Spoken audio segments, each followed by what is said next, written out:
A chain snapped taut and yanked a woman off her feet. She hit the stone floor hard, hands scraping, knees splitting open on the cold rock. Someone kicked the door shut behind her. Boots closed in from every side. A rope bit into her wrists. She could not see the faces above her, but she could hear the growls, low and hungry, rolling through the dark hall. A voice spat that she had cursed the harvest. Another said she should hang before the moon rose. Nobody helped her. Nobody spoke a kind word. Her name was Rosalind Vane, and she was blind, and she had been dragged half a mile in the mud to answer for crimes she never committed. Then the biggest man in the room stood up from his throne. What that scarred king did next stunned his entire council into silence. Stay with me on this one. The men who dragged her in wore wolfskins across their shoulders. She could smell them. Wet fur, cold iron, old blood. Rosalind had lost her sight to a fever when she was 7 years old, and in the 30 years since she had learned to read a room without ever laying eyes on it. This room was full of people who wanted her dead. She could hear it in the way they breathed. Shallow, fast, like animals waiting for a signal. Now here's the thing you need to understand about where she was. This was Ironmark, a stone hold buried high in the mountains, and the people who lived there were not entirely people. They were pack. Werewolves, the old blood, ruled by a line of alpha kings going back longer than anyone could count. The harvest had failed 2 seasons running. The grain came up black. The sheep died in the fields, and a frightened people always need someone to blame. They picked the blind herb woman who lived alone at the edge of the wood. "She poisons the soil," one man shouted. "I saw her scatter powder on the north field." "Those were seeds," Rosalind said quietly. "Barley seeds. I was trying to help." "Liar." A hand cracked across the back of her head. She swayed but did not fall. She had been struck before. She kept her chin level and her voice steady because she had learned long ago that fear only fed men like these. At the far end of the hall, the throne creaked. Everyone went still. Rosalind heard the footsteps come down off the dais. Slow, heavy, each one landing with a weight that made the floor tremble faintly under her scraped knees. She could not see him, but she could feel the whole room lean away from him as he passed, the way grass leans away from a strong wind. This was Dane Ambrose, the Alpha King, and the people of that valley did not speak his name above a whisper because 20 years before, a silver blade had opened his face from brow to jaw, and the wound had healed into something they called a monster. Children ran from him. Grown men would not meet his eye. In 20 years, not one living soul had touched him without flinching, and not one had spoken to him with anything but fear. He stopped in front of her. "Stand her up," he said. His voice was low and rough, like stone dragged over stone. The men hauled her to her feet by the ropes. Her wrists were bleeding. Her dress was torn at the knee. She was shivering and she could not hide it, though she tried. Dane looked at her for a long moment. Nobody in that hall knew what he was thinking. His scarred face never gave anything away. He saw a small woman, soaked through, blood on her hands, her pale eyes fixed on nothing at all, staring past his shoulder at a wall she could not see. And she was not afraid of his face. That was the thing that caught him. Every creature he had ever stood this close to had gone rigid with terror. This woman only tilted her head, listening, the way you listen to someone you are trying to understand. Without a word, Dane unfastened the heavy cloak from his own shoulders. It was thick wool, lined with fur and still warm from his body. He laid it over her carefully, drawing it closed at her throat with his own scarred hands. The council gasped. An old woman near the fire made a sign against evil. Warriors who had followed Dane into battle stared at their king as if he had lost his mind. Rosalind felt the warmth settle over her shoulders like sunlight. She felt the roughness of the hands that closed the clasp, and she felt them tremble, just slightly, as if the man they belonged to had forgotten how to do something gentle. "Thank you," she breathed. "Oh, thank you, that's so kind of you." And then, because she meant it, and because kindness was so rare in her life that she could not let it pass without saying so, she reached up and found his face with her fingertips. She traced the deep, ridged scar down his cheek. She did not pull back, she smiled. "You have a good face," she said. "Strong. You must be the handsomest man in this whole hall to have hands as gentle as these." The great hall of Ironmark went dead silent. You have to picture it. A room full of warriors who had spent 20 years looking away from that scar. A council that called him a monster behind bolted doors. And here was a blind woman with blood on her wrists, calling their terrible king handsome, calling him kind, touching the ruin of his face like it was nothing but a face. Dane Ambrose did not move. He could not move. Something was happening inside his chest that he had no name for. A great slow crack running through 20 years of stone. His wolf, the beast that lived under his skin, lifted its head and made a sound he had never heard it make before. Not a growl. Something closer to a whine, recognition. Because a fated mate is not something a wolf chooses. It is something the blood knows the instant it comes near. And every drop of blood in Dane Ambrose had just stood up and pointed at the woman in front of him and said, without any doubt at all, "Hers, hers, we are hers." That was when the old wolfhound moved. Bran was Dane's dog, gray in the muzzle, near 16 winters old, and he had not left his master's side since he was a pup. He had slept at the foot of that throne through 2 wars. He answered to no one but the king. And now the old hound rose from the hearth, crossed the whole length of that stunned hall and pressed his heavy head against Rosalind's leg. He would not move. He sat down on her feet and leaned his full weight into her, and when a councilman reached to pull him away, Bran showed his teeth and the councilman lost the nerve. Even the dog knew, you see. The dog knew before any of them. "My king." An older voice cut through the silence. This was Vale, the head of the council, a lean, gray-bearded wolf who had served 3 kings and buried 2 of them. "My king, the woman is accused. The law is clear. A cursed harvest calls for blood before the full moon, or the pack goes hungry through winter. You cannot mean to." "I mean to hear her," Dane said. He had not taken his eyes off her. "Sit down, Vale." "The people demand." "Sit down." The word came out with the full weight of the alpha behind it, and Vale sat, though his jaw worked with anger. The rest of the council settled like a nest of snakes, quiet but not still, watching, calculating. Rosalind could hear it. All that quiet, coiled hate, waiting for the moment the king looked away. She had walked into this hall expecting to die. She had made her peace with it on the long drag through the mud. But now there was a warm cloak on her shoulders and an old dog leaning on her feet and a rough voice telling the whole room to sit down. And for the first time in longer than she could remember, Rosalind Vane felt something she had not let herself feel in years. She felt safe. And in a place like Ironmark, that was the most dangerous thing she could possibly feel. Dane crouched down in front of her so their faces were level. When he spoke again, his voice was different, softer, meant for her and not the room. "Say that again," he said. "What you said about my face." "That you're handsome." Rosalind smiled, a little shy now. "I only spoke the truth. I can't see you, my lord, but I can hear a man's heart in his voice and I can feel it in his hands. And yours told me everything I needed to know the moment you covered me. A cruel man doesn't warm a stranger he plans to kill." Something wet touched the back of Dane's scarred hand. He realized with a kind of dull shock that it was his own tears. He had not wept since he was a boy. He wiped them away before anyone could see, and he stood, and he turned to the room with a face like iron again.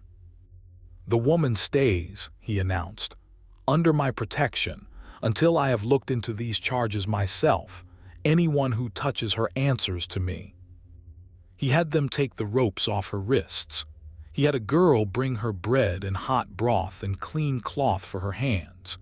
He gave her a small chamber off the great hall with a real bed and a fire, and Bran padded in after her and lay across the doorway like a gray gate. And Dane stood in that doorway a long moment, watching her sit by the fire and eat, watching the color come back into her face. And for the first time in 20 years, the King of Ironmark felt something in his chest that was not rage and was not grief. He felt hope. God help him, he felt hope. And he went to his own cold bed thinking the danger had passed, thinking he had shielded her, thinking that in the morning he would sort the truth of the harvest and make it right. The fire burned down low. The hold went quiet. Rosalind fell asleep with her hand resting in the old dog's fur, warm for the first time in days, safe for the first time in years. Outside her door the torches guttered. The great hall emptied. Peace settled over Ironmark like fresh snow.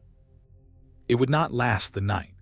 A little after the moon rose, the bolt on Rosalind's door slid back. She was awake in an instant. Blindness makes light sleepers of everyone. She heard the door ease open, heard a boot set down soft on the stone, heard breath being held. Bran's growl started deep and low, and a hand went out and struck the old dog hard across the skull. He yelped and hit the wall. Then the growl turned to a whimper, and Rosalind smelled it, sharp and sudden. Something on a cloth. Something sweet and wrong. They had drugged the dog. "Up witch," a voice hissed, not Dane, younger, colder. "Quiet and it'll be quick." She felt the knife before she heard it, the little whisper a blade makes leaving a sheath. Here is where everything changed. Because it was no longer about a mob or a cruel king or one woman's life. It was about the law of the pack itself and the men who would kill to keep it. The one holding the knife was named Corvin. He was Vale's son, and he had spent the evening in the council chamber where the old wolves had come to a decision Dane was never meant to hear. The king had gone soft, they agreed. A blind human woman had bent him in a single night. That was witchcraft, plain as day, and a bewitched alpha was a danger to the whole pack. The harvest law was clear and older than any king. Blood before the full moon. If Dane would not spill it, then the council would, quietly, and present him a body in the morning and blame it on a fever. What could he do? A dead witch cannot be avenged, and a pack that had eaten one king's weakness could be made to swallow another. "You should have run when you had the chance," Corvin whispered and dragged her toward the door by her hair. Rosalind did not scream. Screaming had never once saved her. Instead she went limp, dead weight, and when Corvin bent to haul her up, she drove her thumb hard into the soft place under his jaw, right where she could hear his pulse hammering. He gagged and jerked back. It bought her a breath. One breath. She used it to fill her lungs and shout one word into the dark hold. "Dain. Now I want you to hear that." A blind woman, a knife at her throat, 3 men against her in the dark, and the only thing she reached for was his name. Not God. Not mercy. His name, because some part of her, the same part his wolf had recognized, already knew he would come. He came like the mountain falling. The door did not open so much as leave the wall. Dane Ambrose filled the frame, and he was not entirely a man anymore. His eyes had gone gold. His teeth had grown long. When he saw the knife against her, when he saw old Bran drugged and whimpering on the floor, the sound that came out of the Alpha King was not human at all. It was the roar of something that had waited 20 years for a reason, and had finally found one worth the rage. Corvin never landed a blow. Dane took him by the arm that held the knife and simply broke it, and the sound of it cracked through the hold and woke every soul in Ironmark. The 2 others turned to run. He caught them both in the doorway. He did not kill them. That surprised everyone later when they spoke of it. He threw them down at Rosalind's feet, bleeding and moaning, and he stood over them shaking with the effort of holding his wolf back from finishing what it had started. "She is under my protection," he said, and his voice was wrecked. I said it before the whole council. In this hold my word is law, and you crept into her room in the dark to cut her throat." He knelt and gathered Rosalind against his chest. She could feel his heart slamming, feel the beast still surging just under his skin, and she pressed her hand flat over that wild heart, and it began, slowly, to calm. "You came," she whispered. "I will always come," he said. "Do you understand me?" "Always." And that was the moment. That was the first payoff. 20 years of a man everyone called a monster, and it took a blind woman calling him handsome and a knife in the night for him to finally understand what he was for. If you're still with me this far, do me one favor. Hit that subscribe button. Because the council was already gathering in the great hall below, and what happened when the Alpha King carried her down those stairs is the part nobody in Ironmark ever forgot. They wanted a reckoning. They got one. Dane carried her down into the great hall with old Bran limping at his heel, still groggy from the drug but refusing to be left behind. The whole pack had woken. The hall was filling. Vale stood at the head of the council table, and when he saw his son held up by 2 guards, his broken arm bound to his chest, the old wolf's face turned to stone. "You've hurt my boy," Vale said. "Your boy came to murder a woman in her sleep," Dane answered. He set Rosalind gently on her feet but kept one arm around her, and Bran took his place against her legs. "On whose order, Vale? Speak it plain. Before the pack, whose order?" The hall waited. Vale lifted his chin. "The council's," he said. "All of us. The law is older than you, Dane Ambrose, older than your father.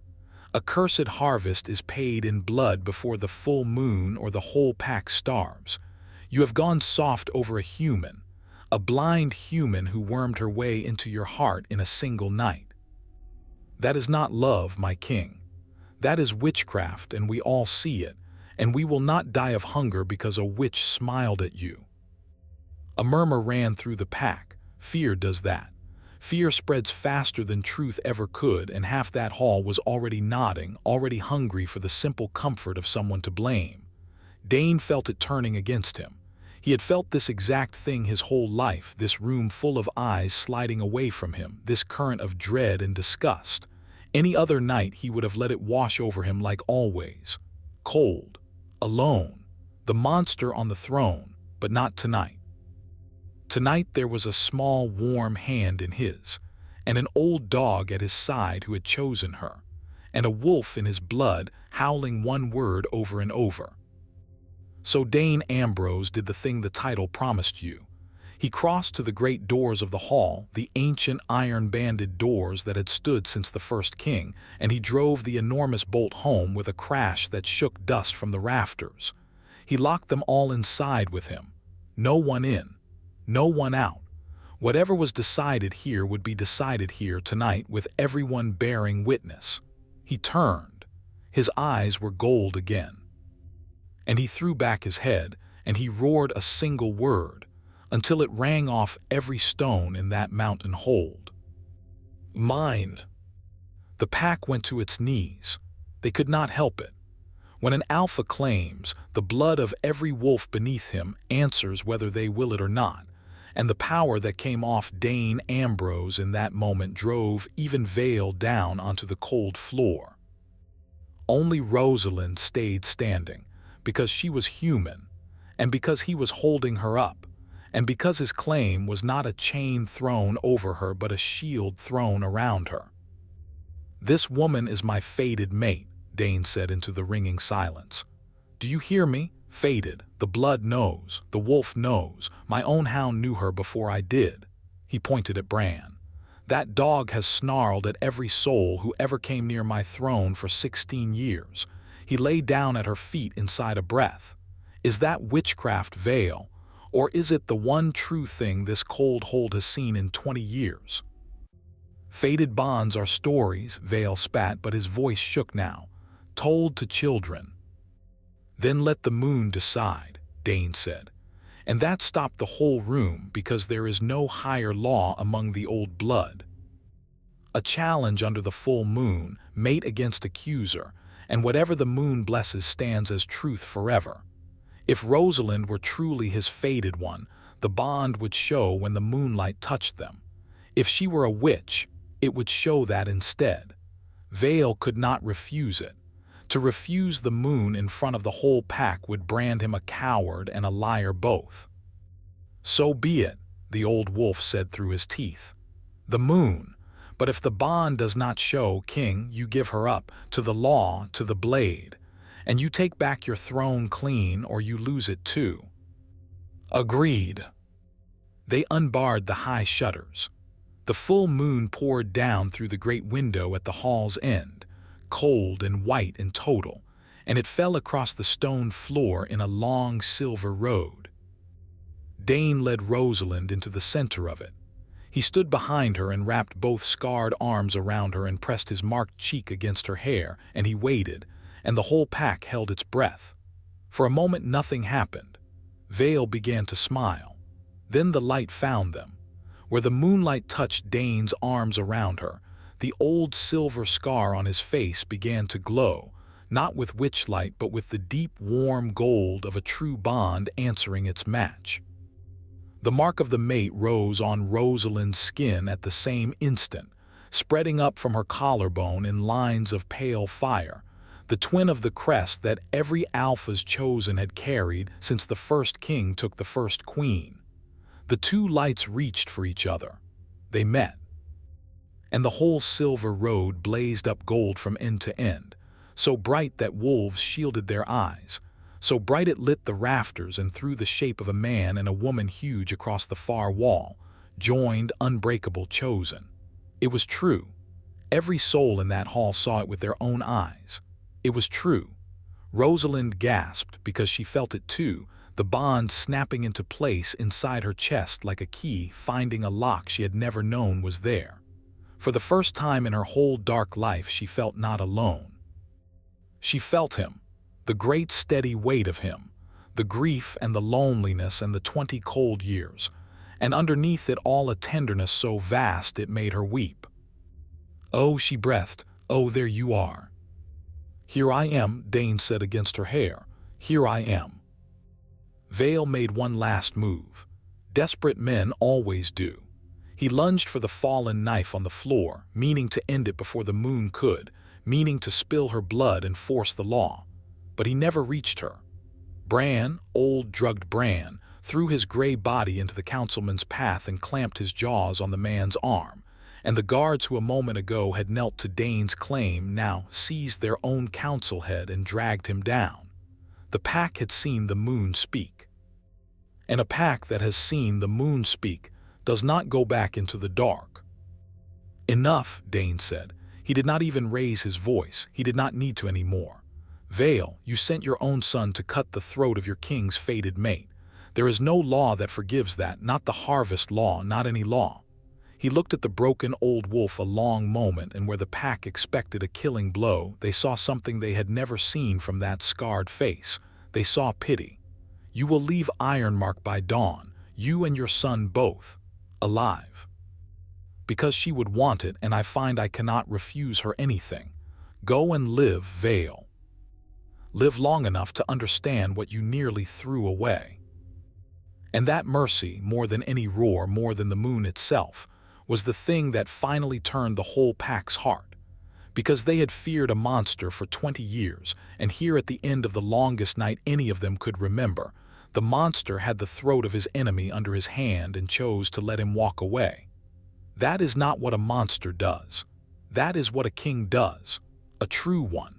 The morning came pale and clean over the mountains. Vale and Corvin were gone from Ironmark before the sun cleared the peaks, sent down the long road into exile with a horse each and food for the journey, and not one drop of blood spilled. The pack watched them go from the walls, and then they turned to look at the great doors of the hall, where their king stood with a blind herb-woman's hand in his and an old gray dog between them. Now here is the part that matters, because you might think a fated bond and a full moon would be the end of it, But a story is not finished until the wound that started it is healed. The harvest. Remember the harvest.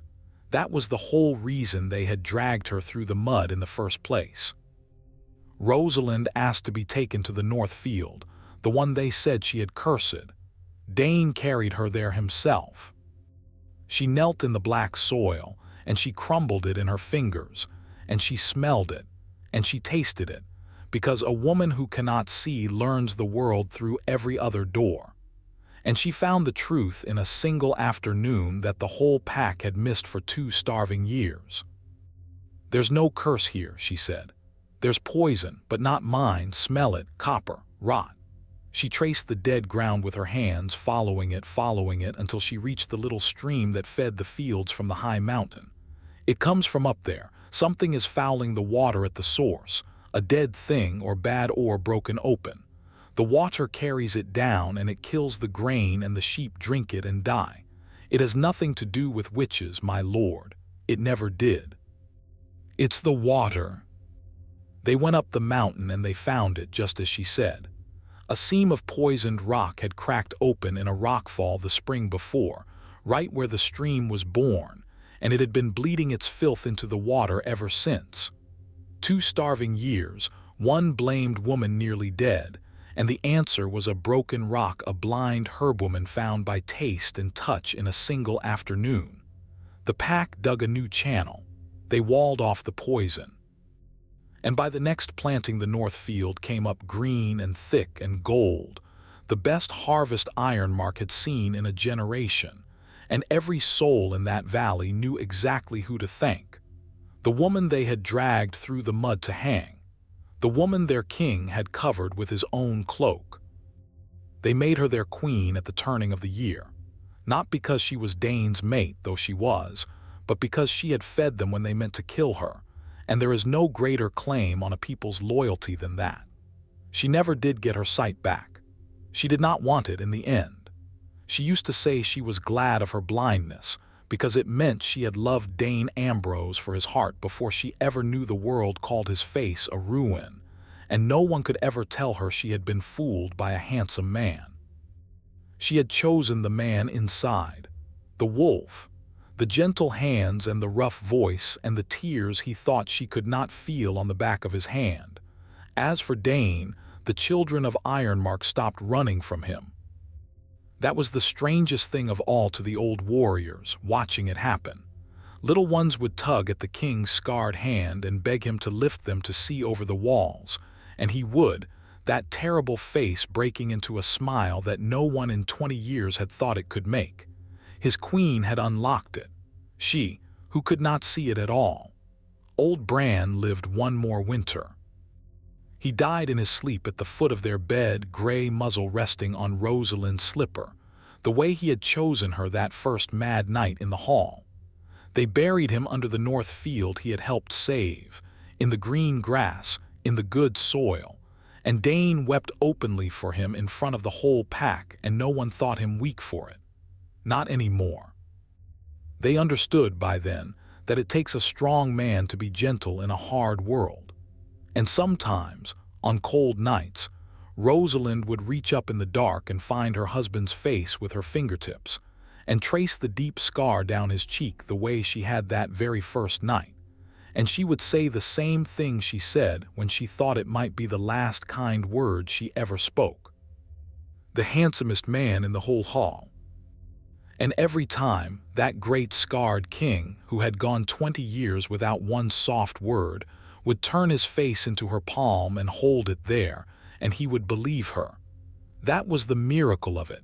In the end, he believed her. So that is the story of the blind woman and the Alpha King, and the night she called a monster handsome and turned a whole cold mountain warm again. She walked into that hall in ropes, expecting to die. She walked out of it a queen, and the man they all feared spent the rest of his life proving that a single act of kindness, given freely to someone who had none, can crack 20 years of stone and let the light back in. Not bad for a warm cloak and 4 honest words. Not bad at all.